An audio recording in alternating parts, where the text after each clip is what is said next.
Hello and welcome to another edition of Monticello Minute Unscripted. I'm your host Keith Wallace, and as always we're coming to you from the recording studios inside Advance Printing Company just off the square in beautiful downtown Monticello. Our broadcast is brought to you by our sponsors, Arkansas Superior Federal Credit Union and Monticello Chevrolet GMC. We've got a great episode lined up today. Our first guest is from the University of Arkansas at Monticello. He's a research specialist, and he's going to tell us a little bit about some of the stuff that goes on out there as far as research goes. I'd like to welcome to the show Dr. Doug Osbourne. Thank you. Appreciate the invite to discuss our program.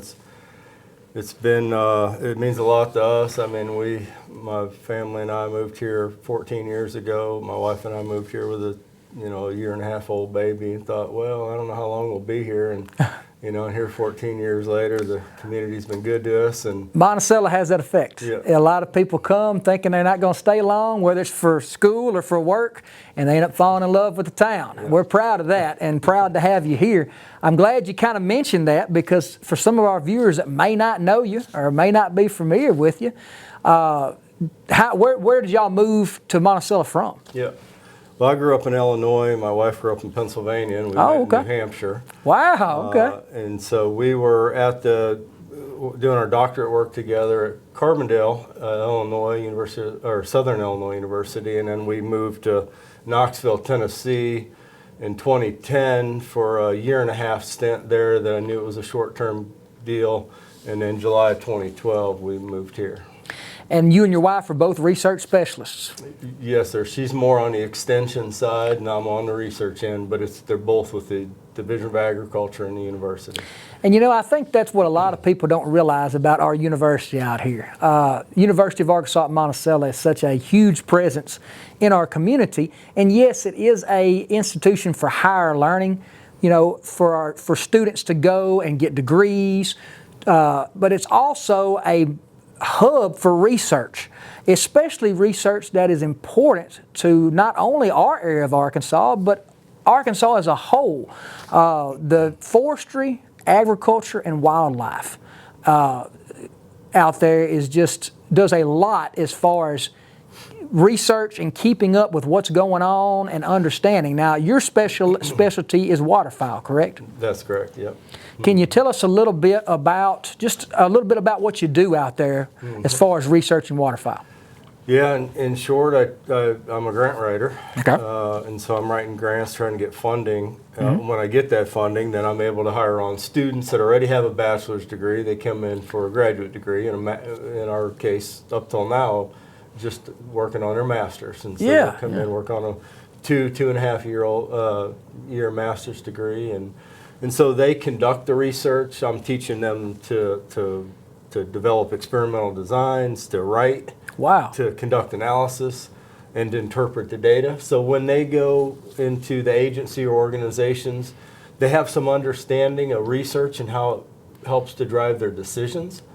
And so they're not really coming out as research experts, but they at least have a broad understanding of how research can help them make better decisions. And I think that's key, because so many people now don't know how to do research. We take out our phone and we Google, and we call that research. But there's so much more to it from a scientific end that people are actually out there doing. The stuff you get on Google, somebody had to put in the work and the research and the testing and do the models in order to get that type of information. And you said something to me earlier before we started filming that I found very interesting, that when you came to UAM, there wasn't anybody doing any type of research on waterfowl in the entire state of Arkansas. And when Arkansas is kind of famous for its waterfowl, I know a ton of people that love to hunt ducks, and just an hour and a half north of here at Stuttgart, they claim to be the duck calling capital of the world. So it's very interesting that there's not as much waterfowl research being done. But it's nice to know that our university is leading the way to do that. Yeah, well, thank you. And I was just as surprised as you were when I came here to interview that there was no other main research program. There's been a few projects randomly scattered throughout, but it were folks in other universities that really aren't experts in waterfowl that were conducting because it was necessary.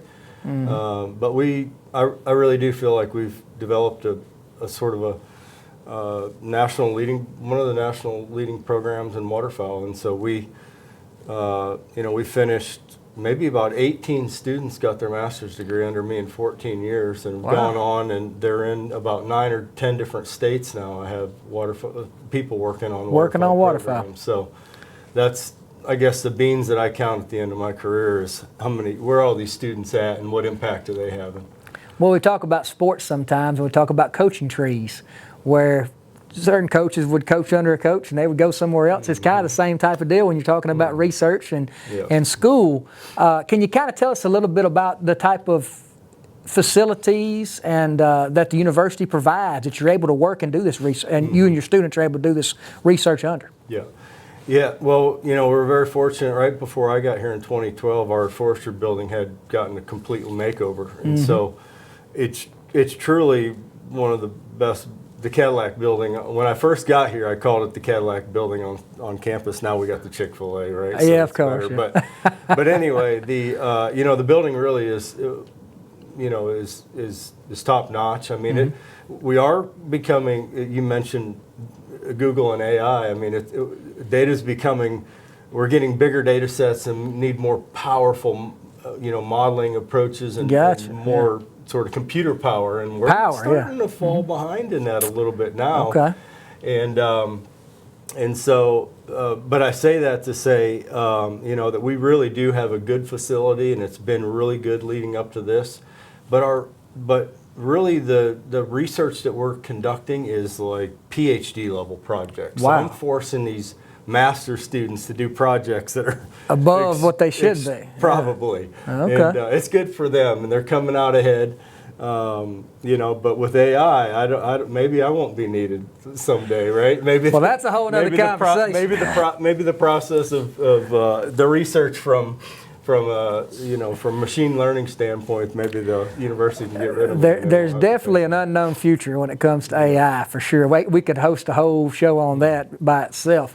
But what you're saying is, I think, is really a credit to not only yourself, but our university for being so well thought of in the forestry area, which also encompasses wildlife, and what we're able to do, and to, students are coming here for higher learning, but to be challenged with that type of research and those type of projects, somebody with a mind for science, they'll jump on that. They look forward to that, and I think that's what it takes to lead the way.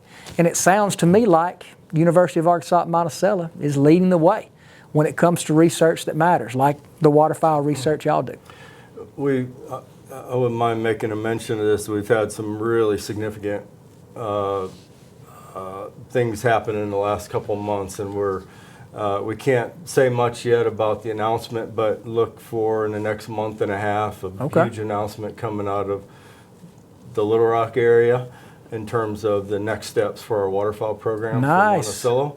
I think it's a game changer, well,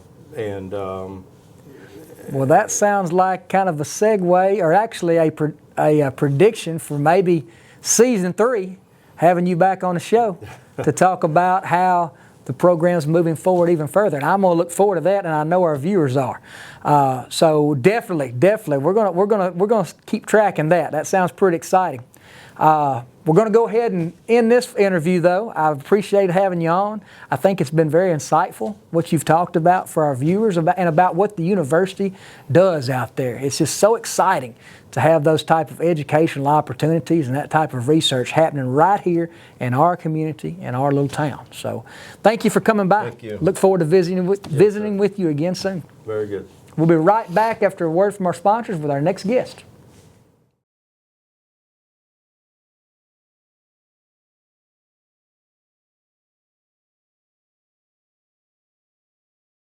I'm John Tyler, the host with the most, with the Monticello Community Calendar in the month of October. Sunday, October 5th, Ville Lord will host their Fish Fry fundraiser from 11:30 a.m. to 2 p.m. Tickets for $15 per person and include a catfish meal with sides. Saturday, October the 11th, Market in the Park will host their 5th annual Arts and Crafts Fair from 8 a.m. to 1 p.m. Contact the Chamber of Commerce to rent booth space. All the items must be homemade, handmade, and produce. Thursday, October 16th, UAM will host their Bow Weevil Stampede Rodeo from October 16th through the 18th. Hee-haw! Tuesday, October 21st, from 5:30 p.m. to 7:30 p.m. 8 participating healthcare locations will host their healthcare Halloween crawl. Children who gather stickers from all 8 locations are eligible to win a free bite. This is your friendly reminder to pick up a copy of this week's advance to see the full list of the winners in the 2025 Reader's Choice Awards. Don't forget, next Friday, October 3rd, is the Saline River Shootout between the Monticello Billies and the Warren Lumberjacks at Highfield, Monticello. You can come by the Advance or Union Bank in Warren or Monticello to get a free shirt. I like the Billies. Woo!